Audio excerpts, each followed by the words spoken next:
The Thompson family had always admired the charm of their new home. Built in the 1920s, the two-story house was a classic American style, with a wraparound porch, tall windows, and a cozy attic. It had a sense of history and character that the Thompsons found irresistible, especially after moving from a more modern, cookie-cutter home.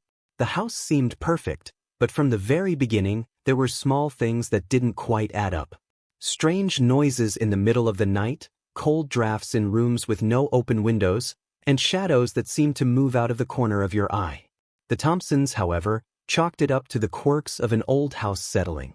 It was their daughter, Lily, who first noticed something truly unsettling. She was 10 years old and had a knack for sensing the supernatural, a trait she didn't fully understand but often found herself grappling with. One night, while lying in bed, Lily heard a soft, mournful voice whispering her name. She turned on her lamp, but the room was empty. Her parents reassured her that it was just her imagination, but Lily wasn't convinced. Things escalated over the next few weeks. Lily began to see a shadowy figure at the edge of her vision, always standing in the doorway of her room but disappearing whenever she turned to look directly. The figure was tall and thin, with a faint, almost indiscernible outline, like a smudged silhouette. One evening, while the family was having dinner in the dining room, Lily's father, Tom, was sitting closest to the hallway that led to the stairs. He noticed something strange. A framed photo that had always hung in the hallway was missing. He assumed it had simply fallen and got misplaced. That night, when he went to check, he found the photo lying face down in the middle of the hallway. When he picked it up, he noticed it was the picture of the original owners of the house, the Garrisons, a couple who had lived there in the 1930s and mysteriously disappeared without a trace. As days went by, the disturbances grew more intense. Objects moved on their own, doors creaked open and shut, and Lily's nightmares became more vivid. She would wake up screaming about a tall figure with hollow eyes staring at her. The family decided to investigate the house's history and found out that the Garrison family had indeed vanished mysteriously.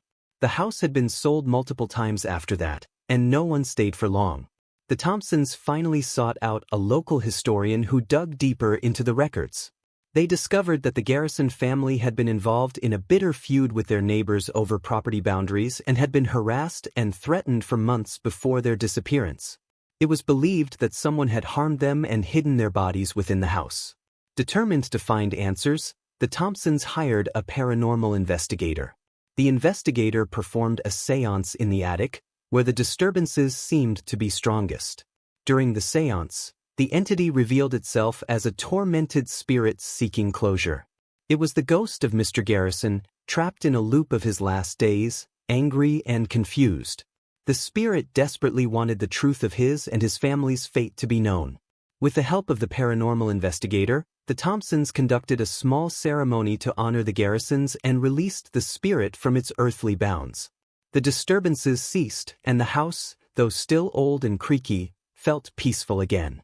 The Thompsons stayed in the house for many more years, never forgetting the eerie events that had unfolded but grateful for the calm that followed.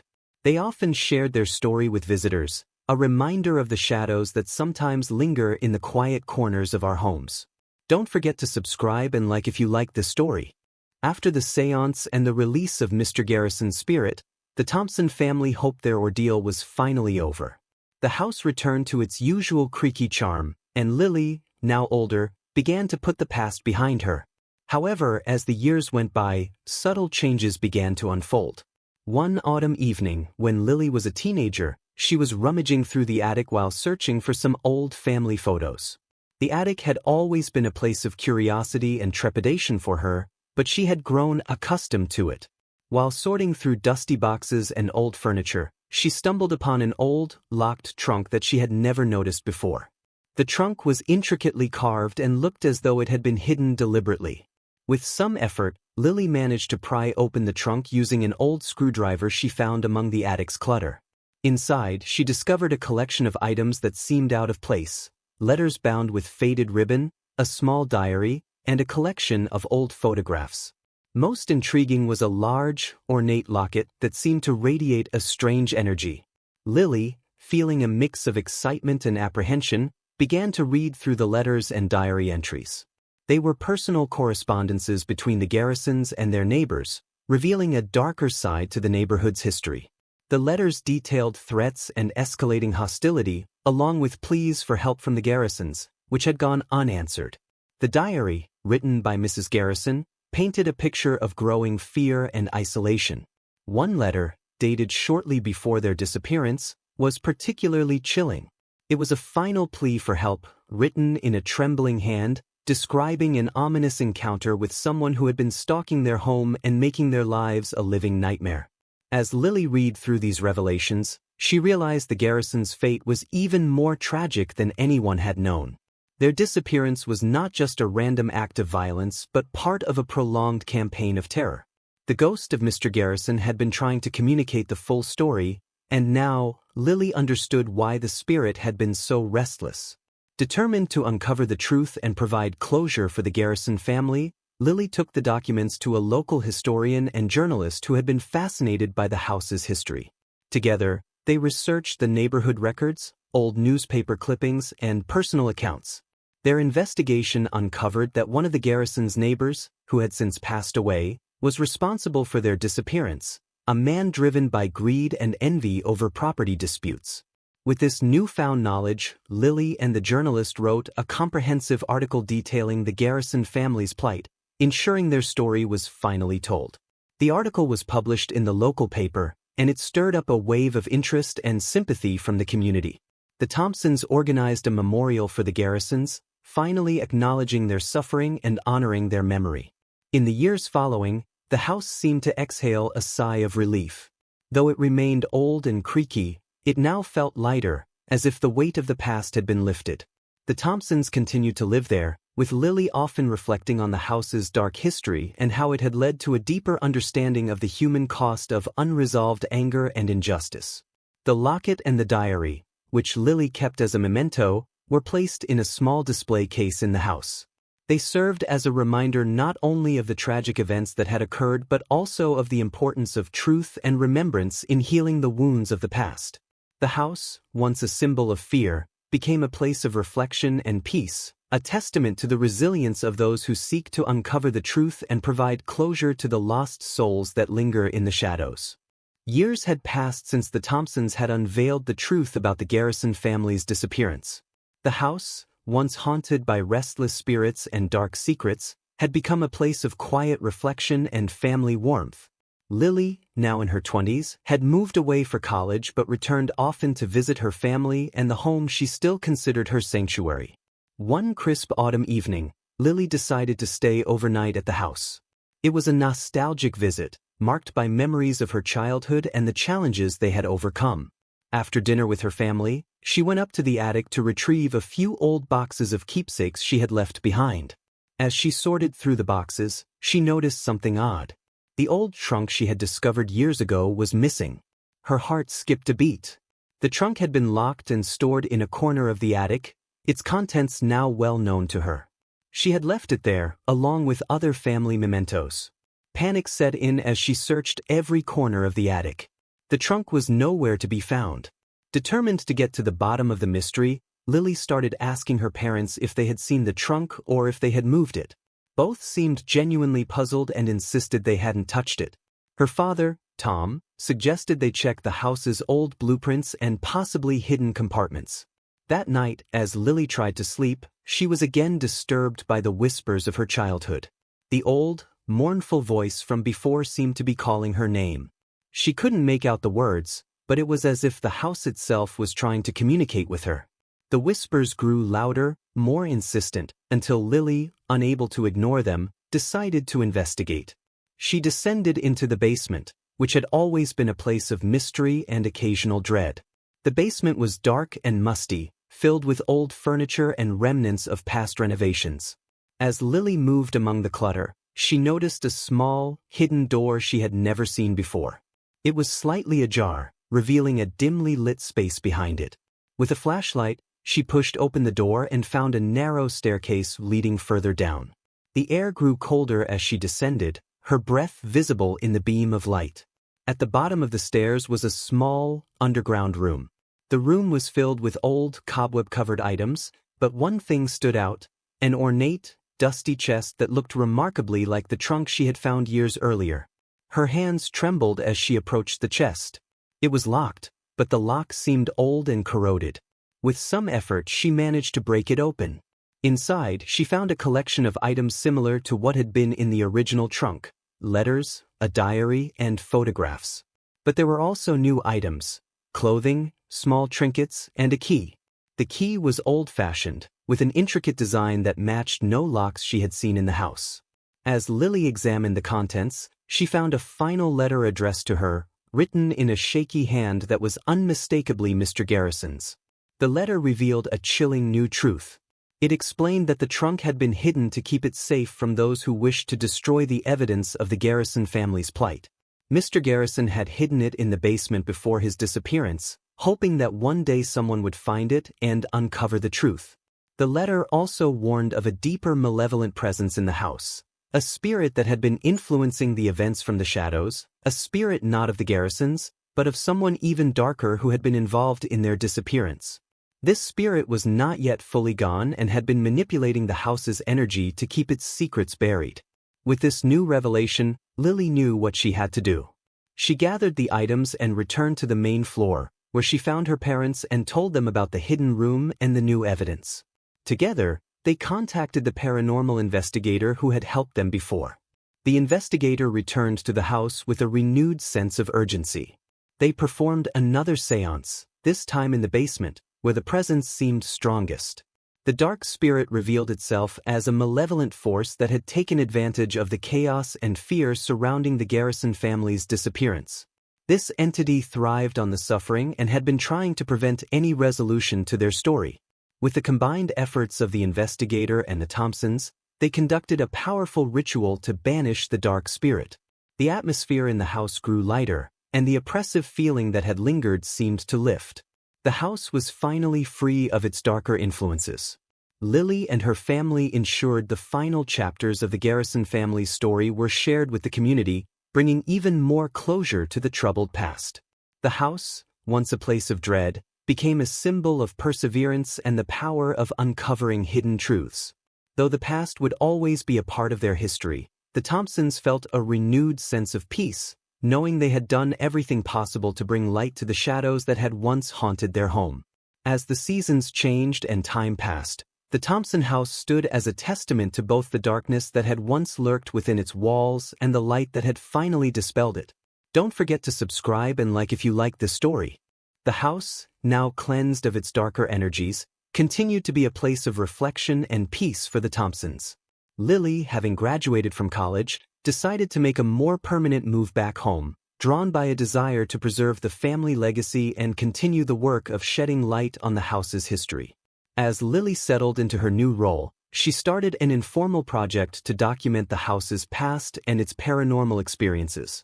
She wanted to create a detailed history not only for her family but for future generations who might be curious about the house's unique legacy. Her research uncovered more about the house's early years, but she also began receiving mysterious letters from anonymous senders, each providing tantalizing hints about other hidden aspects of the property. One letter contained a cryptic message: "The truth lies beneath the hearth." Initially dismissing it as a prank, Lily's curiosity got the better of her. She decided to investigate the basement's hearth, a large, old-fashioned fireplace that had always seemed a little out of place. After weeks of carefully dismantling parts of the fireplace and hearth, Lily discovered a hidden compartment behind the brickwork. Inside was another trunk, similar to the one she had found years ago, but much older. The trunk was sealed with an intricate lock that seemed even more elaborate than the previous one she had encountered. Determined, Lily took the trunk to a local locksmith who specialized in antique locks. It took several weeks, but eventually, the lock was opened. Inside, Lily found a collection of artifacts from the house's earliest days, including a series of handwritten journals, some early blueprints, and a collection of unusual items, strange symbols carved into wooden plaques and what appeared to be ritualistic tools. The journals, written by the house's original builder, Edward Harrington, revealed that the house was constructed on land that had been the site of various occult practices and rituals in the early 1900s. Harrington had been a part of a secretive society that believed in harnessing the house's location for spiritual and magical purposes.